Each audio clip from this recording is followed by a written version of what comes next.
자, 이제 셋째 시간 이어서 이중매매 보겠습니다. 55페이지. 자, 이중매매를 다른 말로 뭐라고도 하냐면은 양다리라고 해요. 에? 양다리. 그러니까 뭔 상황이냐면은, 자, 매매 계약이 체결된 거예요. 자, 갑이 을한테 팔기로 했습니다. 에? 갑이 을한테 팔기로 했다. 에? 뭐를 파는지, 자, 토지를 팔죠, 토지를. 자, 갑이 을한테 토지를 팔기로 했어요, 토지를. 자, 근데 을이 이 토지를 5억에 매수하겠다고 했습니다. 5억에 매수할게요. 자, 그럼 매매 계약을 하면서 일단 매수인이 계약금을 줬겠죠, 계약금. 계약금 5천만 원 드렸고요. 그리고 중도금까지 갑한테 지급을 한 것입니다. 근데 여기서 병이 나타나 버린 거예요. 7억에 사겠다는 애가 나타나 버린 거지. 그럼 이제 갑의 마음은 흔들리게 되는 거예요. 병이 나타났으니까요. 그죠? 더 근사한 사람이 나타난 거죠. 그럼 얘랑 하고 싶으면, 이제 병하고 계약을 하고 싶으면은 을하고 계약 관계를 정리하고 나서 병하고 계약을 해야 되겠죠? 근데 정리를 못 해요. 만약에 계약금까지만 받았던 상태라면 배액을 상환해버리고 해제하면 되는데 중도금까지 받았으니까 계약금 해제도 못 합니다. 그래서 에라 모르겠다. 병하고 또 매매를 해버린 거예요. 이러면 이거는 을하고 이미 매매 계약이 체결돼 있던 상태에서 병하고 추가적으로 매매를 또 한 것이기 때문에 갑이 지금 양다리를 걸치고 있는 거죠. 이런 걸 이중매매라고 하는 거예요. 이중매매. 자, 이때 이중매매라고 해도요, 원칙은 유효예요. 을하고 했던 계약도 당연히 유효입니다. 계약은 다 유효예요. 왜냐면 어차피 약속하는 것이기 때문에 둘 다 유효입니다. 그럼 과연 을하고 병 중에서 누가 소유권 취득할까요? 누가 소유자죠? 먼저 등기한 사람. 에? 먼저 뭐 한 사람? 등기한 사람이요. 근데 100% 값은 병한테 등기해줘요. 전 이때까지 단 한 번도 을한테 등기해주는 걸 본 적이 없어요. 모든 문제에서 다 병한테 등기해줍니다. 그럼 결국 소유자는 누가 된다? 병이 된다는 거예요. 선의가 됐든 악의가 됐든 불문하고 계약이 있었다는 걸 알았냐 몰랐느냐를 따질 필요가 없이 병 명의의 등기는 유효가 됩니다. 그럼 결국 부동산이 병한테 넘어가 버렸기 때문에 을은 이제 부동산 취득을 못하게 되죠. 그럼 갑한테 책임을 묻는 거예요. 야, 너 나하고 계약을 했는데 네가 병한테 팔았으니까 너 이제 이행 불능이네. 최고 없이 계약을 해지할 수 있습니다. 최고 없이 해제를 해버리고 추가적인 손해배상 청구하는 거예요. 계약을 해제하게 되면 유효였던 이 매매 계약은 소급해서 무효가 되겠죠. 그죠? 계약금하고 중도금하고 돌려받아야 되겠습니다. 이게 이중매매의 원칙이에요. 자, 서론에서요. 동그라미 2번을 한번 보세요. 매도인이 1매수인으로부터, 여기서 말하는 1매수인이 바로 을을 말하는 거죠. 을. 중도금을 받기 전이라면, 아직 중도금 안 받았습니다. 그러면은 계약금 배액을 상환하고 해제해버리면 되죠. 그죠? 중도금 안 받았으니까. 근데 이미 중도금을 받으셨다는 거예요. 3번. 동그라미 3번. 이중매매가 문제되는 건 매도인이 1매수인 을에게 중도금 받은 이후 시점서부터 매도인이 배액을 상환하고 해제할 수가 없는 상태라는 거예요. 사례 봅니다. 매도인 갑이 부동산을 1매수인 을과 매매계약 체결하고 잔금을 수령하고 2매수인 병에게 이중으로 매매하는 매매계약을 체결해서 먼저 계약한 1매수인에게 소유권 넘겨주지 않고 나중에 계약 체결한 이 매수인에게 등기를 격려해 주었다. 자, 그러면 이 매수인 병한테 등기를 격려해 주었다 라는 말이 나왔다라는 것 자체가 소유자가 누가 됐다는 말? 병이 됐다는 거죠. 소유자 병. 그죠? 이로써 병은 소유권 취득. 넘기세요. 자, 2번에서 확인합니다. 원칙적으로는 이중매매가 유효다. 자, 그래서 단락에서 셋째 줄에 보시면요. 단지 이중매매라는 것만으로 정의관념에 반한다고 보기는 어렵습니다. 자, 그래서 부동산이 매매 계약된 사정을 알고서 매수했던 것이라도 이중매매는 유효. 밑에 줄 이매수인은 소유권 유효하게 취득을 해버린다. 따라서 을은 가만히 있으면 안 된다. 2번 양괄호 2번 일매수인은 계약을 해제해버리고 손해배상 청구를 할 수 있다는 것입니다. 이게 이중매매 원칙인데요. 이중매매가 이렇게 되는 경우도 있습니다. 자, 갑이 을에게 부동산을 팔기로 갑과 을 사이 매매 계약이 있었는데 갑이 을한테 중도금까지 받았던 상황에서 더 비싸게 매수하겠다는 병이 나타나니까 갑은 흔들렸다. 원칙은 유효라 그랬죠. 근데 만약에 이 매매를 하면서 병이 갑의 이런 배임적 행위에 대해서 적극적으로 가담을 했다면, 여기서 병이 갑한테 적극 가담을 했다는 것은 바로 이걸 뜻하는 거예요. 야, 나한테 팔아. 나한테 팔고 이전 등기 넘겨. 내가 돈 더 얹어줄게. 이렇게 꼬드겼다는 거지. 꼬드겨가지고 갑이 그 꿰매 넘어가서 계약서 쓰고 병한테 이전 등기를 해줬다는 거예요. 병이 그냥 알고만 있었다면은 그때까지는 유효였는데 아는 걸 넘어서서 뭐 해버리면, 적극 가담을 해버리면, 적극적으로 꼬드겨버리면, 이러면 이거는 법률행위 자체가 반사회적 법률행위 됩니다. 따라서 유효입니다, 무효입니다. 무효입니다. 절대적 무효입니다. 병한테 넘어간 등기 효력도 무효입니다. 이렇게 돼요. 그러면 병한테 넘어간 게 무효라는 건 을이 부동산을 취득할 수 있는 가능성도 있다는 거죠. 그렇지 않습니까? 자, 그럼 이때 을은 병을 상대로 해서 직접 야, 너 그거 말소시켜라. 무효니까. 등기를 말소하라고 청구할 수 없어요. 왜냐면 을하고 병하고 무슨 사이죠? 아무 사이도 아니죠. 을하고 병하고 어떤 법률적 관계는 없는 거죠. 그러니까 직접 말소 청구는 할 수 없습니다. 야, 말소 청구를 직접 하지 말고 마땅히 갑이 병한테 말소 청구를 해야 될 상황이죠. 그러니까 이거를 대위해서, 자, 갑을 대위해서 병 상대로 등기 말소 청구를 하셔야 돼요.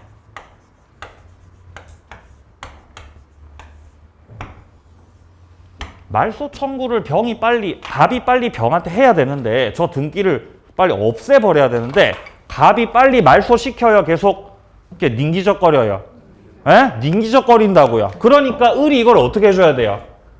내 대신 해줄게. 내가 네 대신 해가지고 말소 청구 해버린다는 거죠.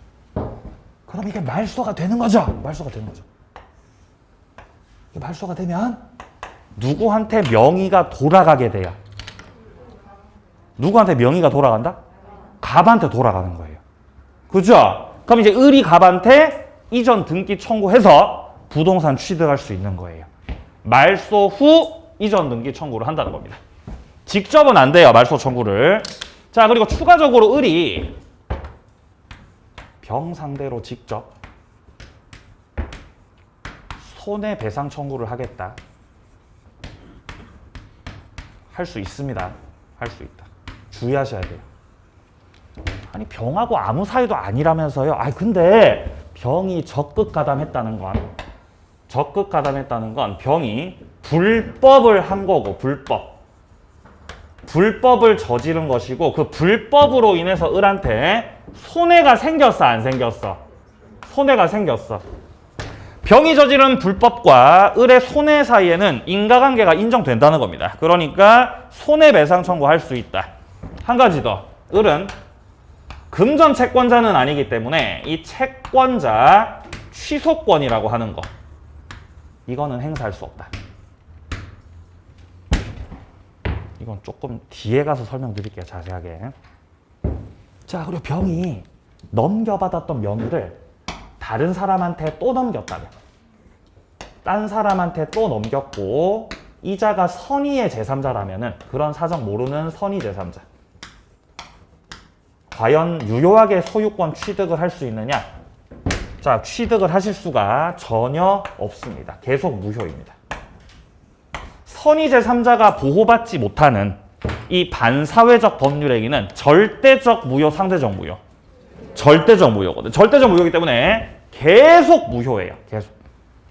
계속 무효. 체각이네요. 자, 3번에 나옵니다. 예외적으로 무효가 되는 경우는 이 매수인 측에서 적극적으로 가담을 했을 때. 적극 가담을 한다는 거는요.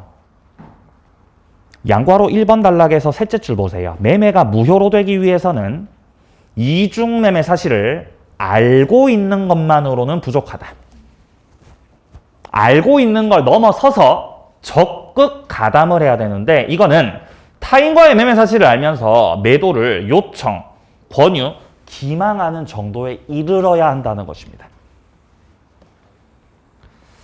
자, 밑으로 내려가죠. 자, 밑에 양괄호 2번 보세요. 쭉 밑에 양괄호 2번. 매도인 갑과 이매수인 병 간의 관계가 나옵니다. 자, 첫 번째. 매도인 갑은 이매수인 병에게 무효를 주장하면서 반환 청구를 할 수 없다고 되어 있습니다. 자, 갑이 병 상대로 야, 땅 돌려줘. 부동산 돌려줘. 부당이득 반환 청구를. 지금 할 수 있다고요? 할 수 없다고요? 할 수 없다 그래요. 왜 돌려달라고 못하냐 하면은 불법 원인급여라서 그렇습니다. 반사회적 법률행위 효과 아까 말씀드렸죠? 불법 원인급여. 이미 이행을 하셨으면 돌려달라고 해 못해? 돌려달라고 못해. 그 밑에 줄 바로 확인하세요. 불법 원인급여에 해당이 되기 때문에 부당이득 반환 청구할 수 없고 소유권에 기한 반환 청구도 할 수 없다. 오른쪽 갑니다. 3번. 양괄호 3번. 1매수인 을과 2매수인 병의 관계. 자, 첫 번째입니다. 1매수인 을은 매도인 갑을 대위해서 2매수인 병한테 말소 청구할 수 있다. 대위해서 말소 청구해야 되는 거지. 직접은 돼, 안 돼? 직접은 안 돼. 단락에 지금 셋째 줄에 나오고 있습니다. 직접 이매수인에 대해서 말소 청구할 수는 없습니다. 동그라미 2번. 1매수인 을이 직접 이매수인 병에 대해서 불법을 원인으로 한 손해배상 청구할 수 있다. 내려갑니다. 양괄호 4번. 1매수인 을이 채권자 취소권 행사를 할 수 있느냐? 이 채권자 취소권이라는 건 금전 채권자가 할 수 있어요. 누가 할 수 있다고요? 금전 채권자.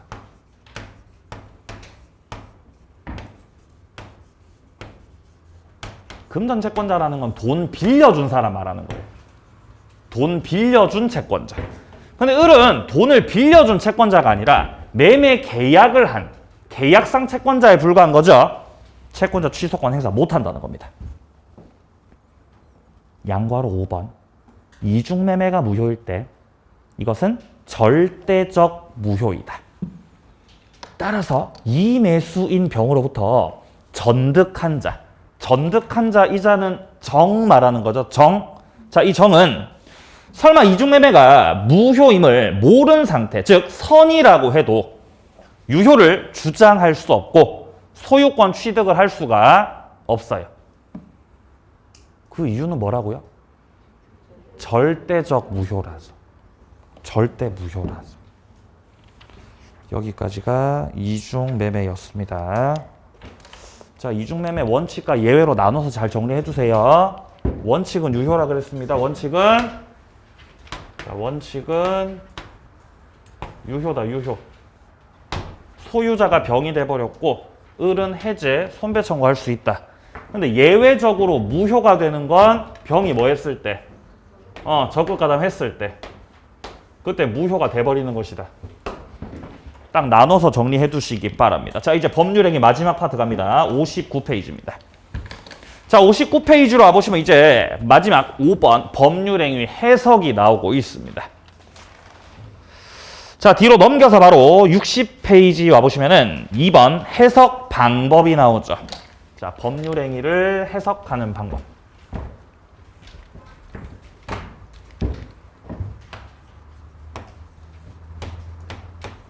해석 방법.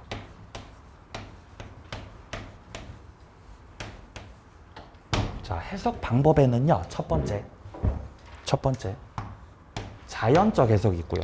첫 번째 자연적 해석. 아주 자연스럽게 해석하는 거예요. 자, 그리고 두 번째 해석 방법은 뭐가 있냐면은 규범적 해석이 있어요. 규범적 해석. 규범적 해석.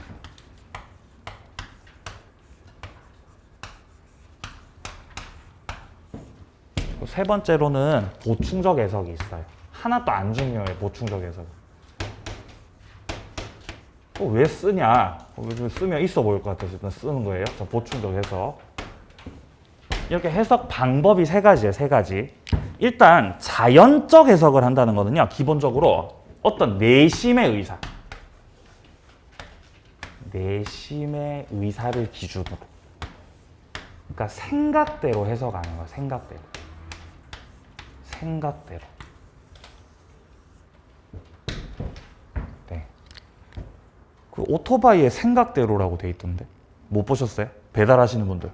맞죠? 생각대로. 예, 다른 세상사네요. 자, 그다음 규범적 해석은요. 표시된 대로. 표시된 대로 해석하는 거예요. 표시된 대로. 그리고 보충적 해석 같은 경우는 이거는 제3자의 시각에서 제3자 시각에서 보다 더 객관적으로 해석을 해보겠다. 이게 보충적입니다. 자, 이 순서대로 하시면 돼요. 순서대로. 자, 만약에 당사자의 생각이 일치하고 있다면 자연스럽게 자연적 해석을 하시면 돼요.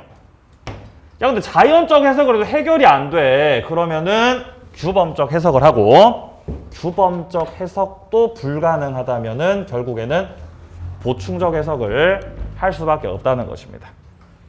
근데 보충적 해석은 안 나오니까 무시하셔도 돼요. 안 나오잖아. 이 두 가지만 잘 비교하세요. 자연적, 규범적. 자, 책에 있는 사례 그대로 할게요. 책에 있는 사례 그대로. 사례를 어디를 보시면 되냐면은 61페이지에서요. 위쪽에 동그라미 2번 보세요. 부동산 매매 계약에 있어서 쌍방 당사자가 특정의 갑 토지를 목적물로 합의하고 토지 둘러봤다. 근데 그 밑에 줄에 보시면 계약서상에는 목적물을 별개의 을 토지로 표시하셨다는 거지. A가 매도인이고요. 자, 표의자라고 하겠습니다. 표의자. 의사 표시하는 사람. 그리고 B가 매수인이다. A를 표의자로 잡았으면 B는 상대방이라고 하면 됩니다. 이건 뭐 이름 갖다 붙이기 나름이지. 네. A하고 B하고 같이 무슨 토지 둘러봤다고 지금? 갑 토지를 둘러봤어요. 갑 토지를. 자, 같이 갑 토지를 둘러본 거예요. 그래서 B가 마음에 들었던 거예요. 사야 되겠다. 그래서 갑 토지에 대해서 매매합시다라고 A하고 B하고 합의했어요.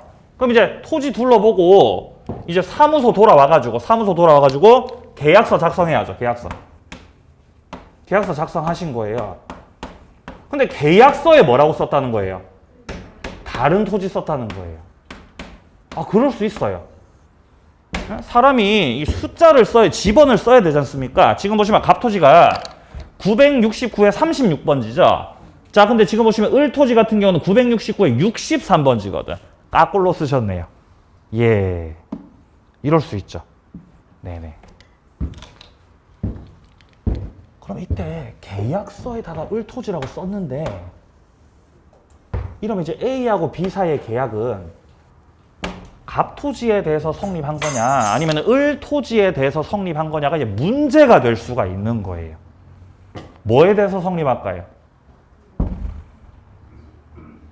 이거를 이제 해석으로 해결하는 거예요.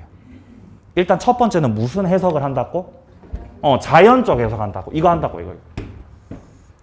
자, 그러면 자연적 해석을 해봤을 때는 당사자 생각대로 해석을 하겠다는 거죠. A는 매도자 A는 갑 토지를 판다고 생각하고 있다. B는 무슨 토지 산다고 생각하고 있다. 갑 토지 산다고 생각하고 있다. 그러면 너와 나의 생각이 우리의 생각이 일치한다, 불일치한다? 일치하고 있죠? 그러면 일치된 대로 우리가 생각한 그대로 갑 토지에 대해서 계약이 성립한다는 거예요. 이게 바로 자연적 해석의 결과죠. 그럼 계약서에다 을토지라고 쓴 건 어떡합니까? 아, 괜찮아. 이렇게 계약서에다가 표시를 잘못한 것은 아무런 해가 없어. 계약서 보고 다시 쓰면 되지. 그죠? 우리 생각이 일치하고 있는데 뭐 계약서 쓴 게 문제입니까? 새로 쓰면 되지.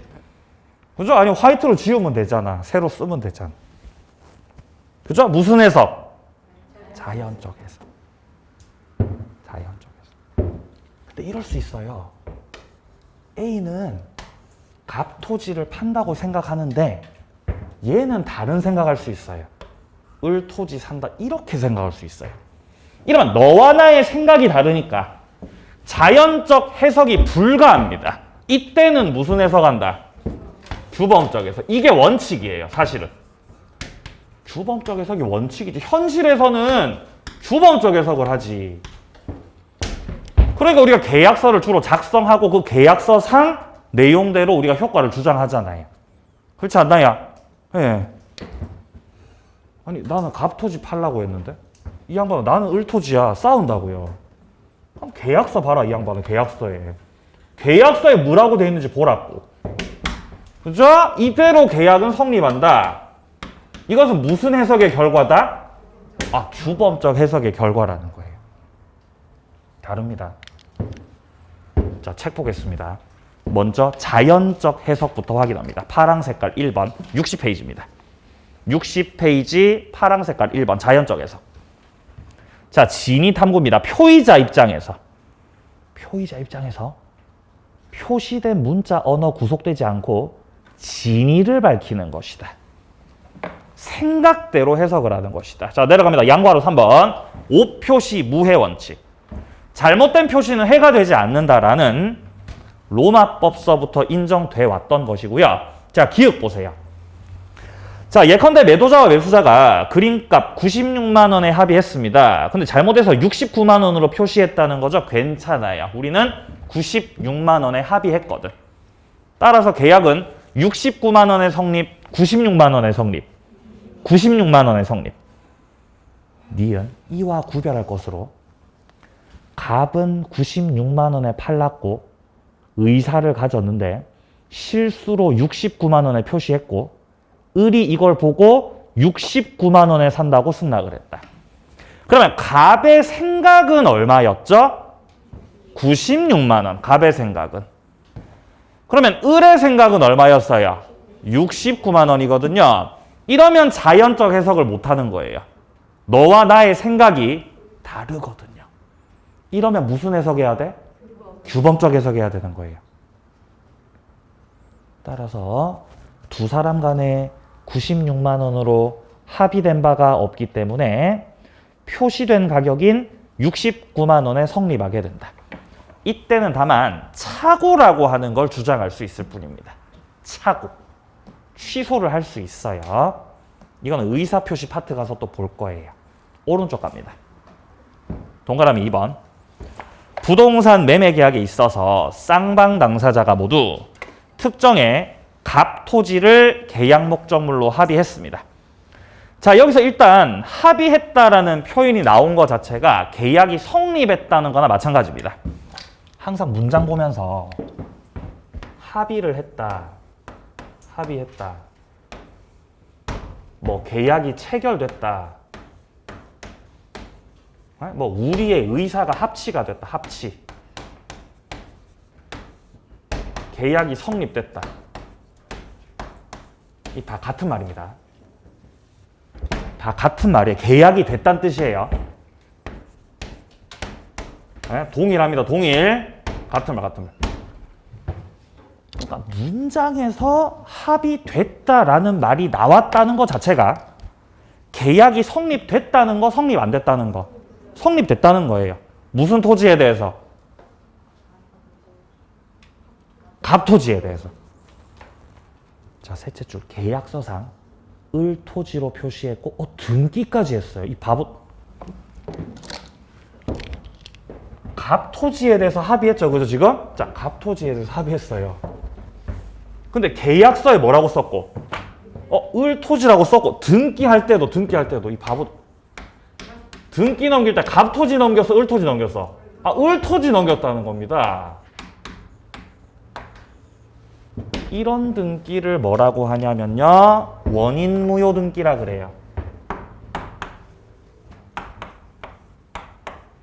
원인 무효.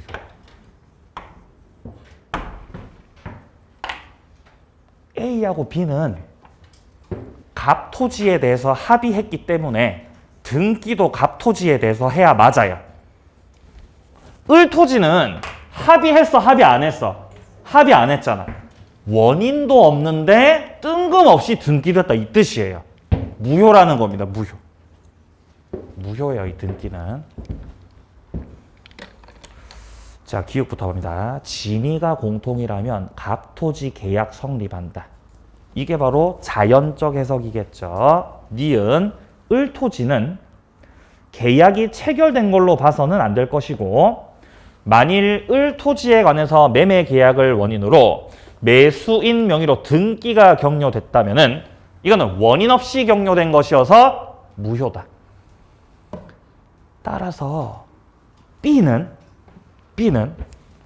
갑 토지를 취득했어요, 취득 못했어요? 이 B 같은 경우는 갑 토지 취득 못했습니까? 못했죠. 취득 못했어요. 왜냐하면 갑 토지에 대해서 합의했죠. 합의했는데 토지를 취득하려면 등기를 해야 되는 거예요. 등기 못했죠? 취득 못했죠. 야, 그럼 을 토지는 취득했니? 을 토지 취득했어요? 을 토지도 못했지. 합의 없이 뜬금없이 등기만 된 거여서 그거 유효라고 무효라고? 그거 무효라고요.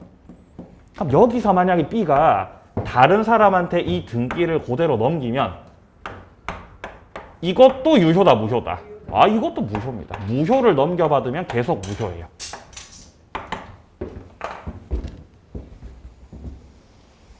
자, 디귿 갑니다. 첫째 줄, 쌍방의 공통된 진위대로 갑토지 계약이 성사되었다고 해석해서 계약의 성립을 인정해 줬기 때문에 밑에 줄, 착오를 가지고 취소할 수 없다는 거 확인합니다.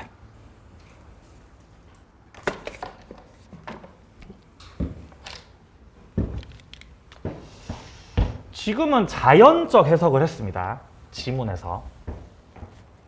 자연적 해석을 했다는 건 표의자 의도대로 계약이 성립한 거, 성립 안 한 거. A는 갑토지라고 생각했고 B도 갑토지라고 생각했다. 자연적 해석하면 무슨 토지에 대해서 계약 성립? 갑토지 계약 성립. 그러면 A의 의도가 뭐였어요? 갑토지. 의도대로 성립된 겁니까? 예. 표의자 의도대로 성립된 거예요. 네 생각대로 됐잖아. 그러니까 착오를 주장해라. 착오 주장하지 마라. 착오 주장하지 말라는 거야. 하지 마. 야, 착오 주장하지 마. 착오를 주장하는 건 바로 요때입니다. 그러니까 표의자 의도대로 계약이 성립하지 않았을 때 그때 뭐를 주장합니다? 착오를 주장하는 거예요. 취소권 행사를 하는 거예요.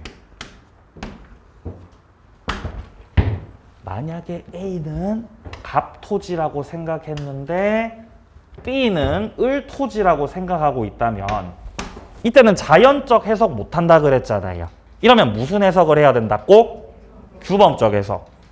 그럼 계약서에 표시된 을토지에 대해서 계약이 성립해버리죠? 야, 그러면 을토지에 대해서 계약이 성립해버리면 표의자 A의 의도대로 계약이 성립했다, 성립하지 않았다. A의 의도는 뭐였죠? 근데 성립된 거는 뭐에 대해서? A의 의도대로 성립 안 됐죠? 그럼 그땐 착오 주장해도 돼요. 규범적 해석할 때는 착오 주장해도 되는데 지금은 자연적 해석을 하고 있으니까 착오 취소할 수 없다는 뜻입니다. 자, 여기까지 해석이었습니다. 자, 뒤로 넘기시고요. 규범적 해석 부분은 읽어보세요. 해석의 기준 읽어보세요. 법률행위 마무리하겠습니다. 의사표시 파트로 바로 넘어갑니다. 68페이지.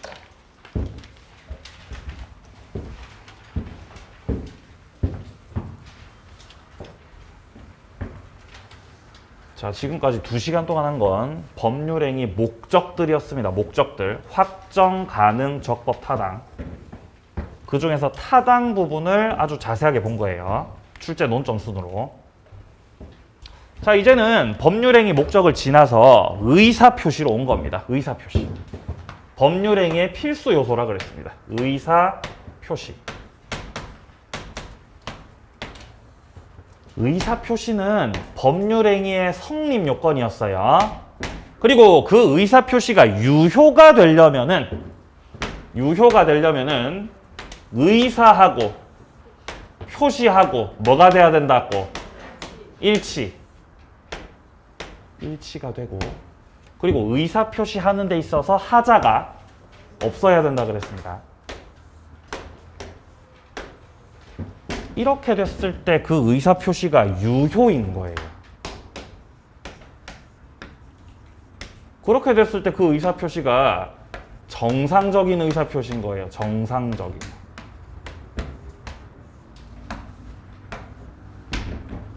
법에서는 정상적인 걸 다룹니다. 비정상적인 거 다룹니다. 법은 비정상적인 거 다루는 거예요. 정상적이라면 문제도 없고 효력이 있는 것이기 때문에 제재할 필요도, 문제를 해결할 필요도 없다는 것입니다. 그러니까 우리 이 민법 의사표시 파트에서 규정하고 있는 것은, 자, 먼저 71페이지 와보세요. 71페이지 의사표시 규정 체계에서 왼쪽에 보시면은 의사하고 표시하고 일치입니다, 불일치입니다. 불일치를 다루는 거예요. 야, 의사표시가 일치가 돼야 유효인데 이거 불일치가 되면 어떻게 해결할 거야? 이걸 다루는 거예요. 그럼 역시 하자가 없어야 되는데 하자가 있으면 이거 어떡할 거야? 이걸 다룬다는 거죠. 이렇게 되면 이 의사표시는 정상적인 의사표시가 아니라 비정상적이라는 거예요.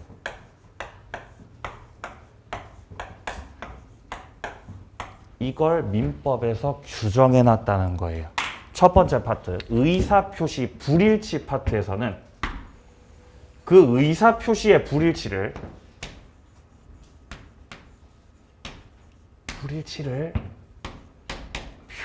표의자가 아는 비진이 표시. 민법 107조. 표의자가 압니다. 불일치를. 자, 그리고 의사표시의 불일치를 표의자가 알고 짜는 이런 걸 뭐라 그러죠? 예, 맞아요. 통정어의 표시. 통정어의 표시. 팔 아파. 자, 그 다음에 세 번째로 의사표시 불일치를 표의자가 모르는 이걸 뭐라 그런다? 착오. 이걸 착오라 그래. 그래서 의사표시 불일치 파트에는 총 3가지가 나오는 거예요. 첫 번째 비진이 표시. 첫 번째 출제 논점. 의사표시 파트 첫 번째 출제 논점 비진이 표시. 두 번째 출제 논점 통정어의 표시. 세 번째 출제 논점 착오. 그리고 하자 있는 의사표시라는 거는요. 의사표시를 하는데 어떤 외부적인 강박이나 외부적인 사기가 있었다라는 것이에요. 그래서 사기 강박을 110조에서 다루게 돼요. 그래서 출제 논점 몇 가지죠 지금? 빨간색으로 네모 쳐놨잖아. 출제 논점 몇 가지예요? 4가지입니다. 4가지. 지금 표에 나와 있는 그대로예요. 107조 비진이부터 시작해서 108조, 109조, 110조까지 이어지는 겁니다.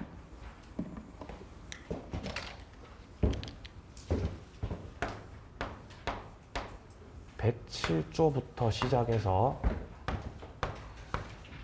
110조까지로 이어지는 내용들을 다룰 거고요. 일단 본격적인 내용 들어가기 앞서서 107조부터 110조까지의 공통점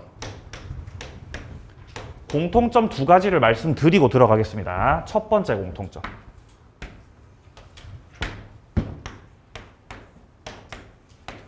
선의의 제3자에게